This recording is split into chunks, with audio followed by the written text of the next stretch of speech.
ലോക്സഭാ തെരഞ്ഞെടുപ്പിലെ തിരിച്ചടിക്ക് പിന്നാലെ അധ്യക്ഷ പദവിയിലടക്കം പുനഃസംഘടനയ്ക്ക് ഒരുങ്ങി ബി. ജെ പി നദ്ദയെ മാറ്റി അധ്യക്ഷ സ്ഥാനത്തേക്ക് ശിവരാജ് സിംഗ് ചൗഹാൻ, വിനോദ് താവ്ഡെ, നിർമ്മല സീതാരാമൻ അടക്കം വിവിധ പേരുകൾ ഇപ്പോൾ പരിഗണനയിലാണ്.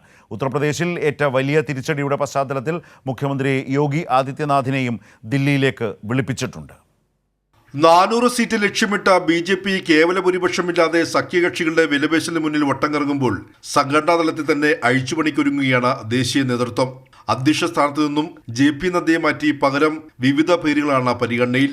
ശിവരാജ് സിംഗ് ചൗഹാൻ, വിനോദ് താവ്ഡെ, നിർമ്മല സീതാരാമൻ അടക്കം നേതാക്കളുടെ പേരുകൾ ഉയർന്നു വരുന്നുണ്ട്. ദില്ലിയിൽ ജെ.പി നദ്ദയുടെ വസതിയിൽ രാജ്നാഥ് സിംഗും അമിത്ഷായും ചർച്ചകൾ നടത്തി. കഴിഞ്ഞ ദിവസം ചേർന്ന എൻ.ഡി.എ യോഗത്തിൽ മോദിക്കൊപ്പം അമിത്ഷാ ഇരിക്കാത്തതും ശ്രദ്ധേയമായിരുന്നു. രാജ്നാഥ് സിംഗിനും ജെ.പി നദ്ദയ്ക്കുമൊപ്പമായിരുന്നു അമിത്ഷായുടെ ഇരിപ്പിടം.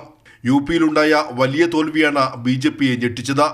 അയോധ്യ രാമക്ഷേത്രം വലിയ പ്രചരണായുധമാക്കിയ യു.പിയിൽ ക്ഷേത്രം സ്ഥിതി ചെയ്യുന്ന ഫൈസാബാദിൽ പോലും അടിതെറ്റി. യു.പിയിലെ 80 സീറ്റുകളിൽ കഴിഞ്ഞ തവണ നേടിയ 62 സീറ്റിൽ നിന്നും 33ലേക്ക് കൂപ്പുകുത്തിയത് ബി.ജെ.പിക്ക് വലിയ ആഘാതമായി.